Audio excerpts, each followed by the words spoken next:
Oke, nah sekarang kita lanjut lagi Pak. Ya. Mengenai kepemilikan Pak. Ya, mana? Ini yang ketiga ya? Bukan? Iya, lanjutannya itu Pak. Jadi nomor 1. Oh iya. Terus kemudian ada Islam mengakui kepemilikan pribadi. Iya. Barang konsumsi maupun alat dan faktor produksi. Tetapi terbatas persyaratannya. Iya. Monggo dielaborasi Pak. Yang pertama adalah Allah itu pemilik hakiki dari segala sesuatu. Iya. Berpuluh-puluh, mungkin ratusan ayat yang berbunyi walillahi ma fis samawati wa ma fil ard. Yang di langit dan di bumi semuanya milik Allah. Semuanya milik Allah. Otak saya ini milik Allah. Iya. Ya. Kopi yang saya minum ini milik Allah. Hanya saja Allah memberikan kepemilikan itu kepada kita. Memberikan. Apa buktinya Allah memberikan? Ya, buktinya adalah kita boleh menghadiahkan, kita boleh menjual, dan kita boleh memberikan atau meminjami Pak. Meminjami tidak boleh jual Anda. Kalau Anda saya pinjami pulpen, nggak boleh. Karena milkutam ya, kepemilikan sempurnanya belum ada. Ya. Diberi kepemilikan. Temporary, dan conditional. Ya, sementara dan bersyarat. Ya artinya temporary itu adalah selama kita hidup, gitu Pak ya. Ya. Dan kepemilikan itu hilang bersama dengan kematian. Karena langsung jadi warisan. Ya. Ya. Bukan hanya Waris, bukan hanya itu, tapi juga sudah tidak punya lagi. Orang itu tidak punya power lagi, maka segala macam wasiat itu tidak ada anunya. Untuk ahli waris ya, itu ahli waris itu tidak boleh dipakai. Maka itu Nabi mengatakan la yatawaratsu la wasiat ahli warisin. Tidak ada wasiat bagi ahli waris. Oh iya. Ya ahli waris sudah punya haknya. Sudah punya haknya, sudah ada aturannya, maka itu tidak perlu ada wasiat lagi. Yeah. Nah, karena apa? Karena dia sudah tidak punya lagi harta itu. Sudah mati, sudah tidak punya lagi. Yeah. Ya, kalau wasiat itu dia masih hidup diberikan. Nanti kalau aku mati berikan itu kepada dia. Gitu. Break ya. Ini itu yang pertama. Jadi ada kepemilikan pribadi itu ada. Ada. Ya, ada. Kita buktinya adalah kita boleh mewariskan, kita boleh menjual, meminjamkan, menghadiahkan. Ya. Ya, itu bukti bahwa kepemilikan itu memang diberikan oleh Allah. Nah, karena kita ini pemilik yang sebetulnya pemilik bohongan. Ya. Dummy ya. Iya. Itu saja gak duwe gitu loh. Iya. Ya. Bisa nggak kadang-kadang dalam beberapa literatur ya, buku-buku dan juga mungkin jurnal itu disebutnya adalah kalau Allah itu kepemilikannya absolut. Iya.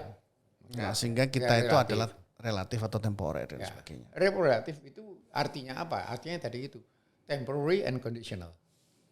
Conditional itu kan maksudnya boleh disalurkan atau diberikan pada orang lain dengan cara halal dan sebagainya. Itu kan kondisional. Syarat ya. Ya. Penggunaannya harus sesuai dengan kehendak pemiliknya yang hakiki. Betul. Itu dinyatakan Allah dalam surat Al-Hadid ayat 7 itu. Wa anfiqu mimma ja'alakum mustakhlifina fi. Ya. Surat Al-Hadid ayat 7 itu. Ya. Dan infakkanlah harta yang Allah telah berikan kepadamu. Yang kamu telah Allah jadikan sebagai penguasanya. Jadi kamu itu bukan penguasa, tapi kamu dijadikan Allah sebagai penguasanya. Dijadikan ya. Mustakhlifina fi. Alladzi ja'alakum mustakhlifina fi. Dia telah menjadikan kamu sebagai khalifah. Menghalifahi barang itu. Anfiku. Ya. Allah ingin mengatakan, infakkanlah harta saya yang telah aku berikan kepadamu. Ya. Itu gas seperti itu. Gas seperti itu ada di surat An-Nur ayat 33. Wa atuhum mimma lillahi alladzi atakum. Wa atu berilah kepada mereka, berikanlah kepada mereka harta Allah yang telah diberikan kepadamu. Ya. Ya itu semakin menjelaskan absolute ownership. Ya, itu iya kan, Pak? Ya, dari Allah. Syekh Waliullah mengatakan bahwa ayat pendek dia. Wa infakkanlah harta Allah. Ya.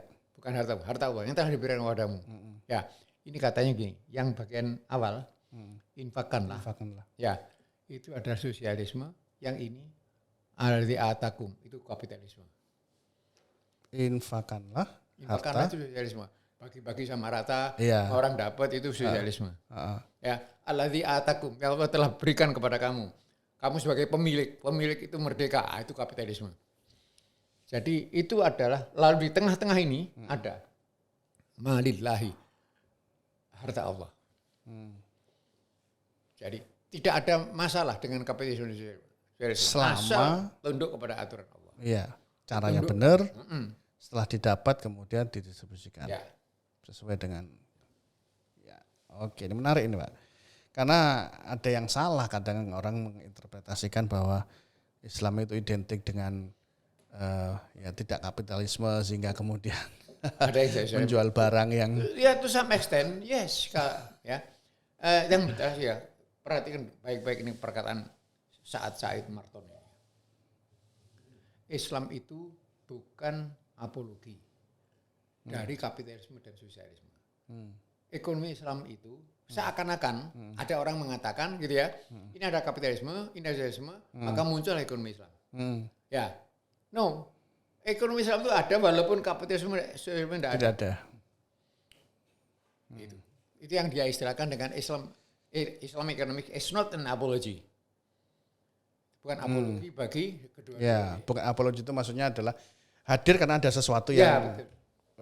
bertentangan atau apa kemudian hadir lain. Bukan karena itu. Nah, itu bukan karena itu. Dada ini pun juga ekonomi Islam akan lahir Iya. karena rootnya adalah Quran, Sunnah, Tauhid dan tadi gitu kan Pak ya. Nah ini saya kalau udah begitu maka menjadi pertanyaan besar itu adalah pendapatnya ulama ahli-ahli ekonomi Islam India ya. India, Abdul Manan, Bangladesh Pak Abdul Manan. iya. Itulah Bangladesh, Pakistan, India itu yang saya maksud itu. Siapa? Muhammad Abdul Manan, kemudian Nakfi, ya. Ya, yang mengatakan maka prinsip eklektisme, yaitu ambil dari sosialisme, ambil dari kapitalisme yang baik-baik, lalu jadikan ekonomi Islam. Is that Islam economics? Ini kan perdebatan yang lama sekali ini Pak. Maka itu saya cenderung mengatakan itu ya tidak apa-apa. Dulu sudah ada itu. Ya. Iya. Tidak apa-apa, kayak itu tidak apa-apa. Asal dilandasi oleh pemahaman bahwa ekonomi Islam bukan apologi. Ya, seandainya tidak ada ini, Islam tetap ada. Nah ini Pak, ya yang mengambil tadi, ngambil dari kapitalis dan sebagainya. Ya, to some extent rasanya Pak ya, orang yang mengatakan itu bahwa ngambil dari sosialis, ngambil dari ini kemudian disesuaikan nggak boleh riba, nggak boleh dan sebagainya. To some extent mungkin ada benarnya dari sisi bahwa misalnya begini, Rasulullah ketika awal-awal zaman Islam itu dia akan pakai mata uang sebelum zaman Islam. Ya, dinar itu kan dari dinarius Romawi gitu kan. Artinya mengambil kan dari yang kapitalis, ngambil dari yang konvensional. Ada contohnya. Nah artinya kan berarti ngambil dari kapitalis selama itu tidak tidak melanggar dan sebagainya, why not? Oh iya, enggak, itu betul sekali, 100% betul ya. Hanya saja gini, sebetulnya kita ini ngambil atau tidak ngambil gitu. Ya, sebetulnya itu seperti eklektisme itu ya. Karena sekarang ini kenyataannya sudah ada kapitalisme, ada sosialisme. Ya kita disebut mengambil. Sejatinya seandainya tidak ada, kita juga punya nilai itu gitu loh. Cuman tidak ambil dari mana. Hanya karena kita sudah kadung ada, maka sepertinya kita mengambil. Jadi boleh aja. Tapi saya perlu revisi itu. Rasulullah memakai dinar dan dirham ya.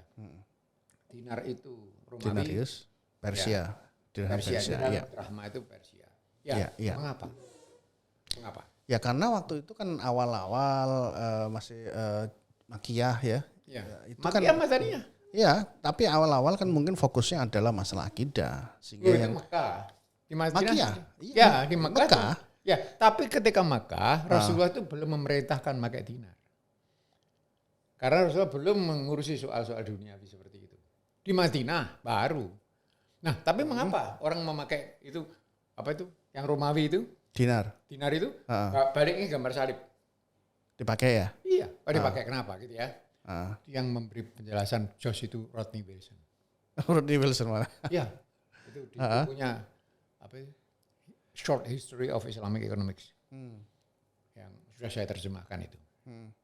Ya, pertama, Rasulullah itu belum merasa perlu menunjukkan eksistensi negara Islam. Ya, yang waktu itu masih berupa city state. City state. City. Apa itu? Negara kota. Madinah aja.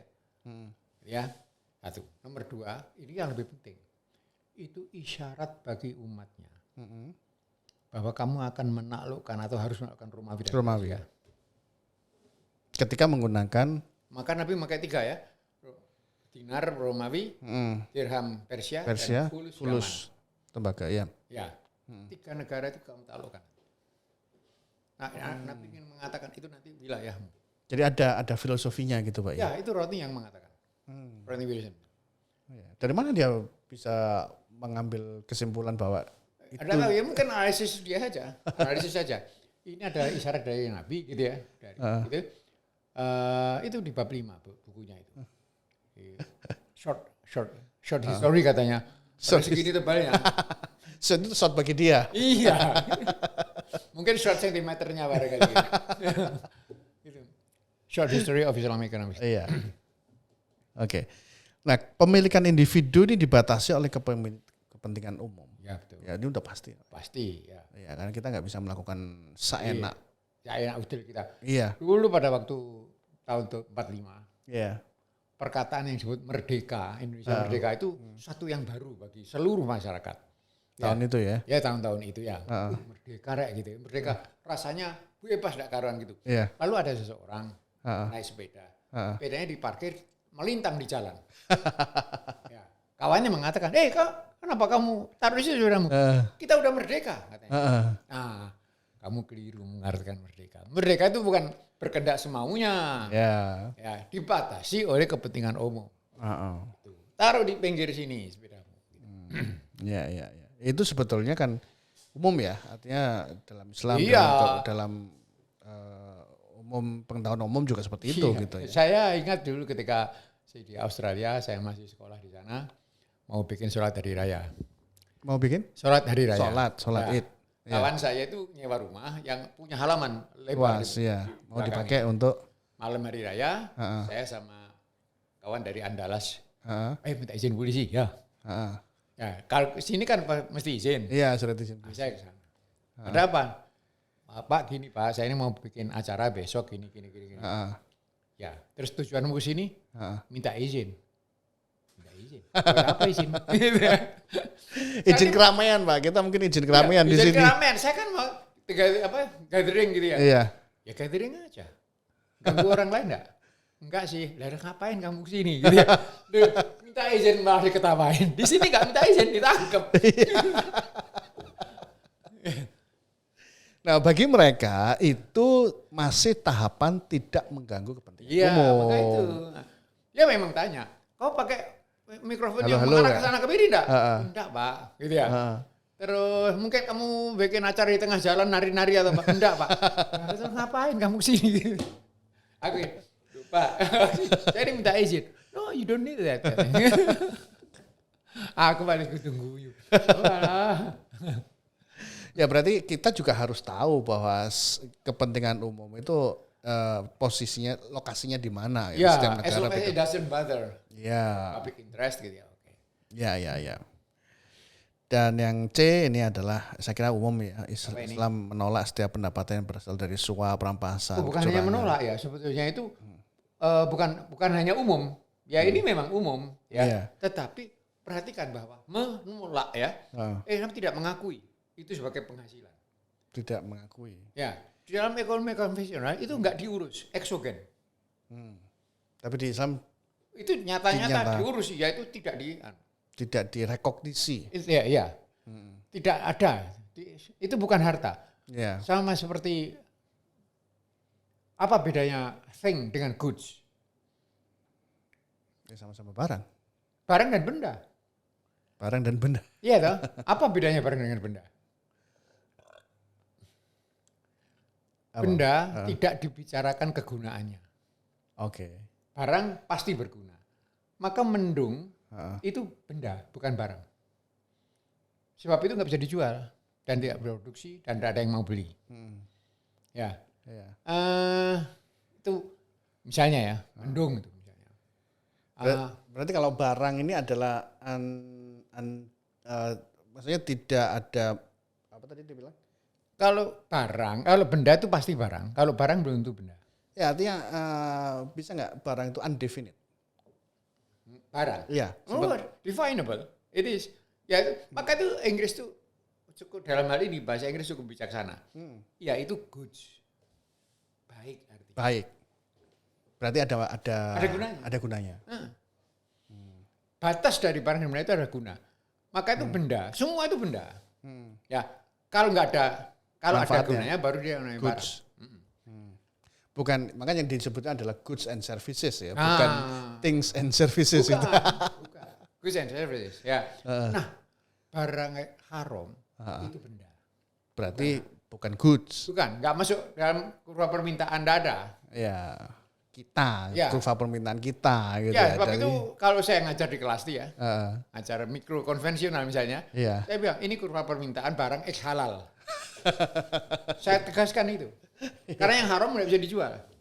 Nah sekarang konvensional, yang baik adalah goods. Gitu ya. Minuman Homer, mereka nganggap goods. Goods juga. Goodsnya di mana? Goodsnya di mana? Menghasilkan keuntungan.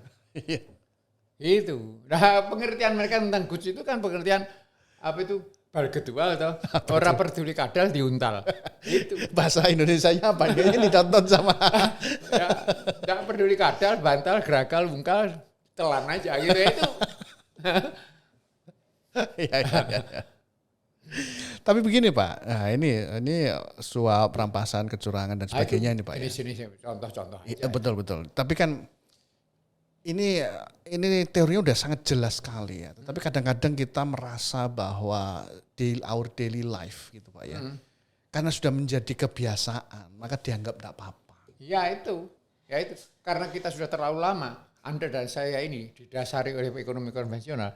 Menganggap ini pokoknya mendatangkan keuntungan itu goods. Itu. Ya. Malah nanti jangan-jangan usaha pelacuran itu services. Karena mendatangkan laba. Jadi gitu. Now we know that it is not. It should be not. It should be. Gitu. Ya. Nah, prinsip yang ketiga Pak, semangat ekonomi dalam Islam adalah semangat kerjasama. Ini Pak. Berkali-kali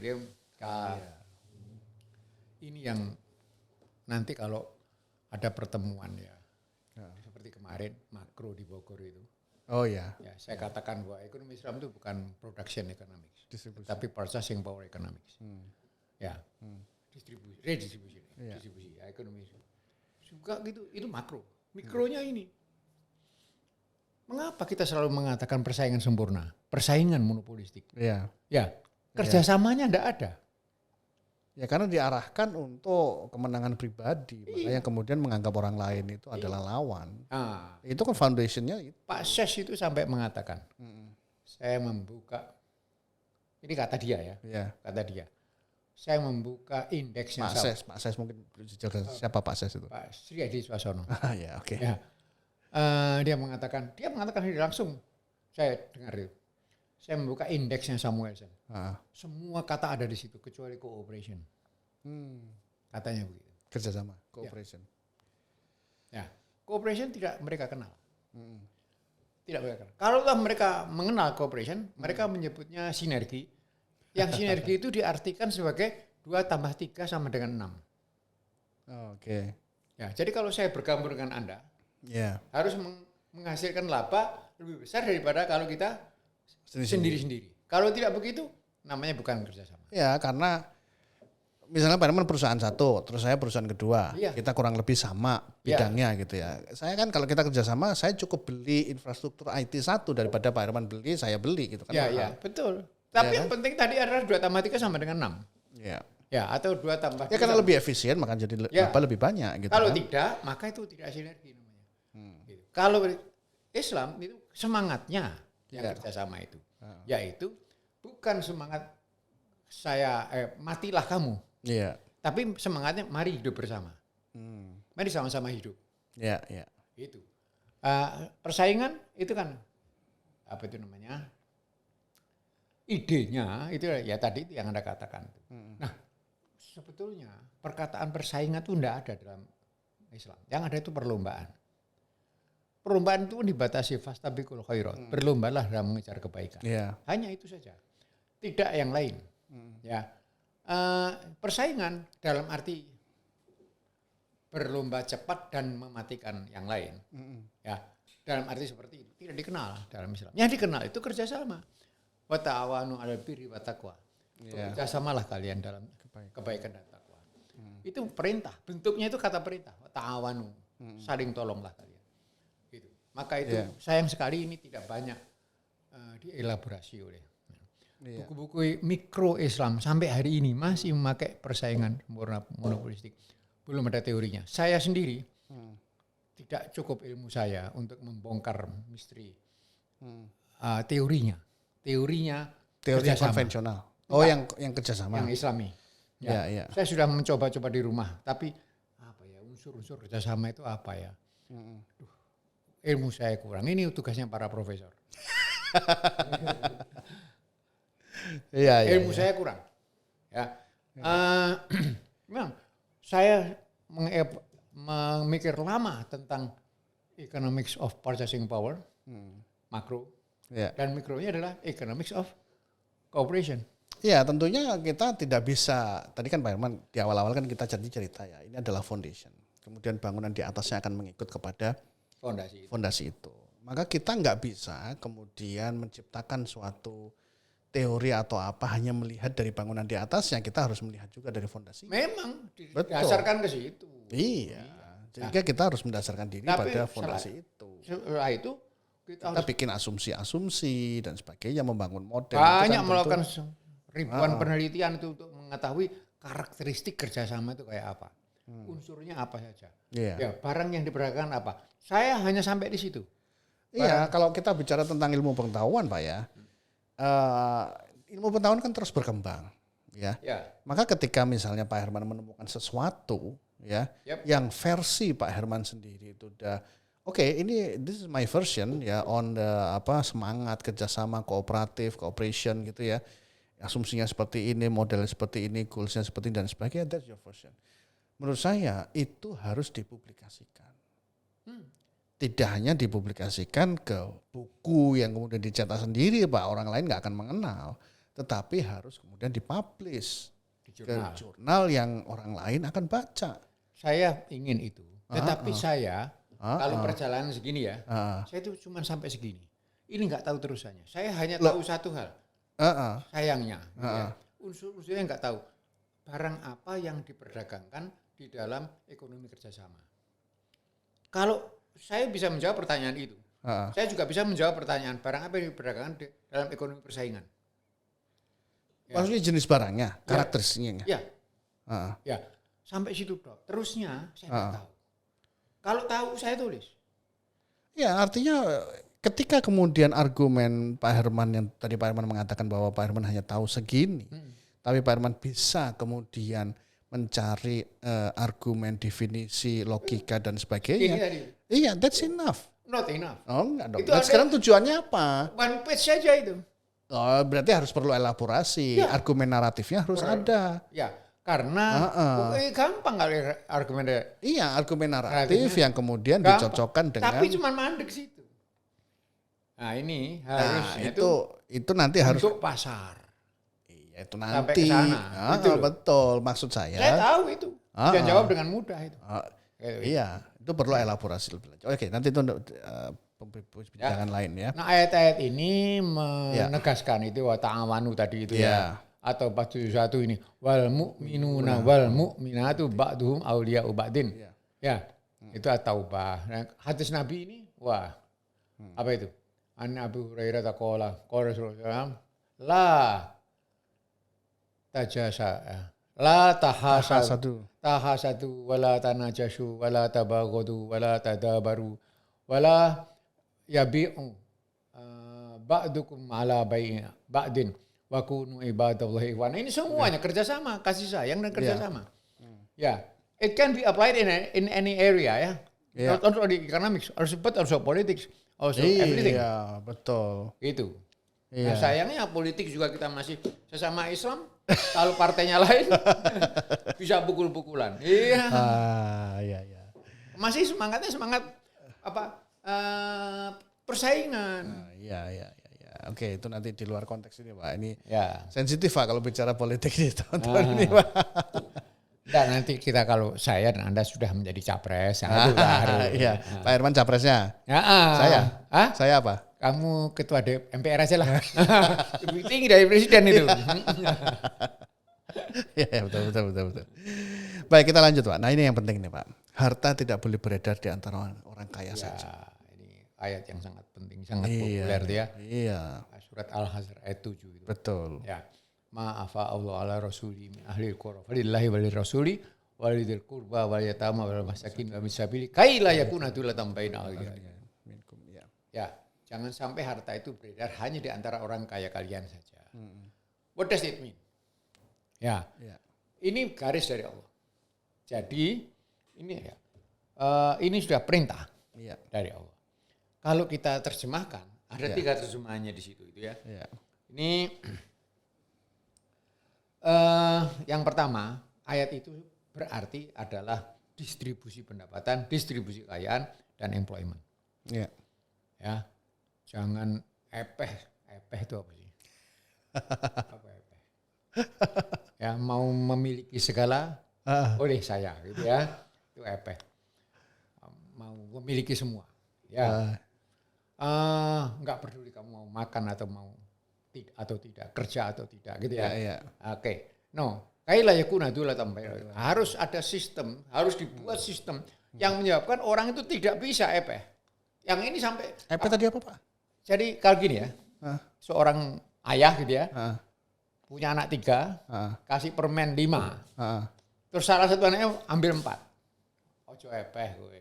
Rakus lah, rakus, ingin memiliki semua. Ya. Nah sistemnya, yang ada sistem sekarang itu adalah everybody can do everything they like. Ya. Semua orang boleh kerjakan apa saja, termasuk epeh. Oke. Epeh itu. Rakus Ya. Iya. Terus silakan kerja apa ya? Jadi, apa saja silakan. Nah, termasuk itu. Ya. Ada orang yang memiliki tanah ribuan hektar. Iya. Yang lain 1 hektar pun tidak punya, 1 meter pun tidak punya. Ya mungkin dia karena punya uang yang banyak. Nah itulah. Boleh kamu punya uang banyak, boleh. Tapi seharusnya loh ya, sistem ini mempunyai mekanisme yang menyebabkan hal-hal begitu itu akan terdistribusikan. Berarti kan bisa beberapa cara nih, Pak. Pertama, kita pajakin tinggi. Nah, kalau itu nggak boleh, itu zalim. Oke, kalau enggak ya berarti kita minta dia sedekah. Itu paksaan namanya. Yang ada sistemnya apa dong? Sistem. Ya berarti seseorang individual hanya boleh punya tanah untuk kepentingan pribadi sebanyak sekian. Itu UPA. Apa PA? UPA, undang-undangnya PKI dulu. Namanya Undang-Undang Pokok Agraria. Oke. Ya. Nah, apa dong sistemnya? Enggak tahu. Saya enggak tahu. Loh, tapi kan kita harus mengusulkan. Enggak.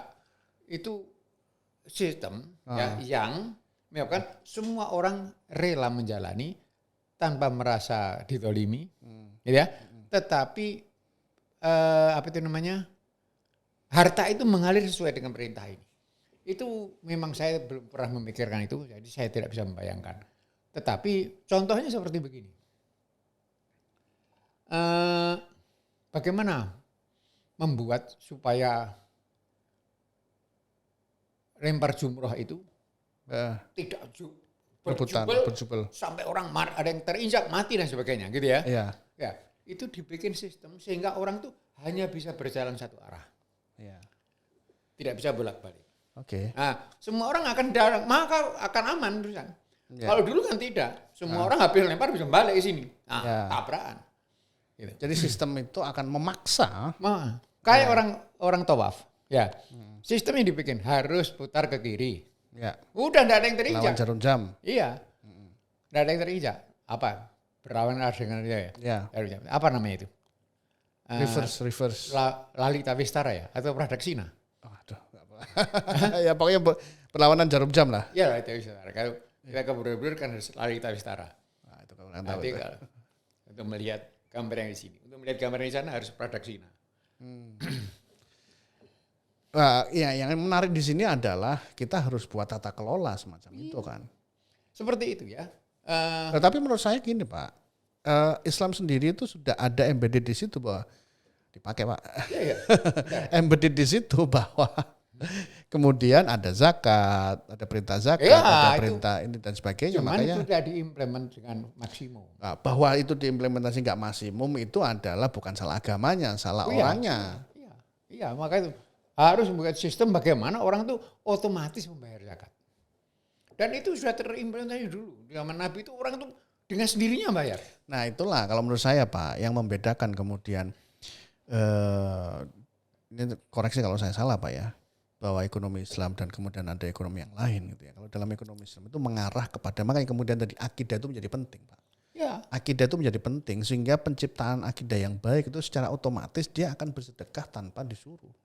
Sehingga kemudian distribusi ini menjadi jalan. Yes, tapi kalau kita kemudian bicara makro, konvensional itu kan akidah nggak masuk. iya, Maka kita nggak bisa mengharapkan orang itu untuk mau bersedekah, bercharity. Maka yang ada adalah pemaksaan. Tidak.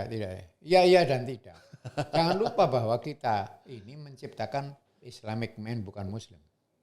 Kita ini menghadapi Islamic man. Gitu ya? Iya. Islamic man itu tak perlu akidah. Iya betul. Asal dia dengan rela mengikuti sistem. Seperti hari ini saya dan Anda tuh dengan sukarela mengikuti kapitalisme, tanpa ditekan oleh siapa-siapa, padahal kita mengaku tidak kapitalis dan enggan disebut kapitalis. Gitu ya. Iya. Nah, begitu juga ini. Sistem itu harus begitu rupa sehingga mengikat orang yang beriman dan yang tidak beriman dan mereka menjalankan itu. Akibatnya apa? Akibatnya seperti ini. Contoh ya, produksi kebutuhan pokok didahulukan daripada kebutuhan lain. Ya, nah itu semua taat. Jangan orang bikin dengklek iya, bikin sofa ya. Apa maknanya? Dengklek itu tempat duduk yang paling sederhana. Tahu. Tapi apa filosofi Pak Harusnya menjelaskan itu, ini? kalau semua orang sudah dapat dengklek, barulah naik ke atas. meningkat kursi. Oke. Kalau kursi gampangnya ya, udah semua orang merasakan, barulah bikin sofa. Yang pokok didahulukan daripada kebutuhan yang tidak pokok. Ini kan isunya adalah kemarin yang kita bahas, daruriyat ya.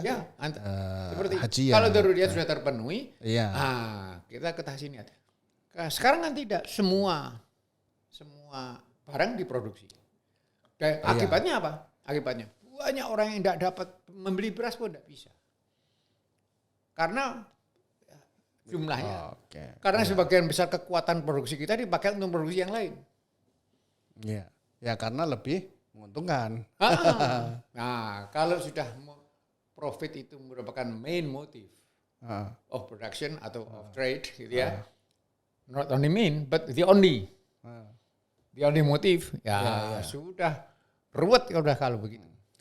Saya jadi teringat tulisan, saya pernah baca isu ini Pak. Jadi ketika tadi Pak Herman mengatakan bahwa sumber daya itu harusnya pertama itu dialokasikan adalah untuk yang basic need, yang daruriyat. Semua energi, semua faktor produksi ke situ dulu. Setelah semuanya itu dan mendapatkan benefit dari situ, kemudian barulah produksi yang secondary atau hajiat. Implementasinya bagi sebuah perekonomian bagaimana? Itu maksudnya begini, kalau perekonomian ya. Kita ini memproduksi dulu begitu rupa sehingga kita disebut negara terbelakang. Ya, sesudah itu kita bersama-sama mengangkat ke negara berkembang. Setelah itu kita ke negara maju. Ya, setelah itu bukan seperti sekarang, ukuran terbelakang dan maju itu adalah GDP per kapita.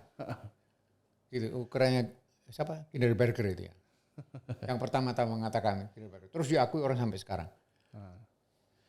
Iya, nah saya jadi teringat ini Pak. Jadi ada salah satu tulisan yang kalau tidak salah ditulis Prof. Selamah, dosen saya di IUM dengan Prof. Ruzita. Itu tentang ini Pak. Ya. Tentang ini. Pernah baca? Enggak tahu orangnya. Di jurnal itu menarik Pak. Jadi dia membuat suatu model matematika gitu ya. Yang kemudian modelnya itu adalah apabila sumber daya itu digunakan untuk yang tahsiniat, yang tersier, yang tersier, maka sebetulnya ada kerugian di situ. Ya, betul. Dan kerugian itu dimunculkan dalam model, Pak. Nah, ketika kemudian sumber daya itu semuanya dialokasikan kepada yang basic need, yang dororiyat, maka akan ada keuntungan, di mana keuntungan itu lebih baik daripada yang di awal tadi. Nah, itu menarik, Pak. Nah, model-model seperti itu yang mungkin harus kita, ya kan simple, idenya sederhana, tetapi modelnya bisa strong, bisa strong, solid gitu loh. Ya, itu. Nah, kalau kita ngelihat nih Pak ya, masalah distribusi nih Pak ya, kekayaan, dan itu saya biasanya menganalogikan Pak ya. Kalau di surat Al-Hasr ayat 7 itu kan di antara orang yang kaya saja, yang kemudian berarti juga bahwa uang itu tidak mengalir kepada yang miskin. Ya. Gitu kan ya. Apa yang terjadi? Yang miskin akan mati. Nah, ini kan sama sebetulnya. Kalau kita bicara di bidang kedokteran, uang itu seperti darah. Darah itu kalau tidak dialiri organ-organ, mengalir pada organ-organ tertentu, organ itu akan mati. Ya. Inilah yang digambarkan pertama kali oleh siapa? Oleh François Koene dalam tableau ekonomik. 17 ya di Prancis. Dia karena dia itu dokter ahli jantung. Ya, tapi kemudian menjadi perdana menteri dan karena itu lalu menjadi tokoh ekonomi, François Koene namanya. Ya, dia bikin itu apa ekonomi itu jantung, ya. Oh gitu. Iya. Gambar tabel ekonomi. Untuk memudahkan memahami bahwa uang itu harus mengalir ke mana saja gitu. Ya. Baik. Oke, lanjut Pak. Yang kemudian adalah riba free ekonomi Pak. Oh, ini sudah. Ya, monggo kalau ada yang lain lagi yang belum tercover. Kalau kita memperhatikan bahwa kaila yakuna itu tambah dari mengkum ya, maka kita itu meningkatnya itu bertahap ya.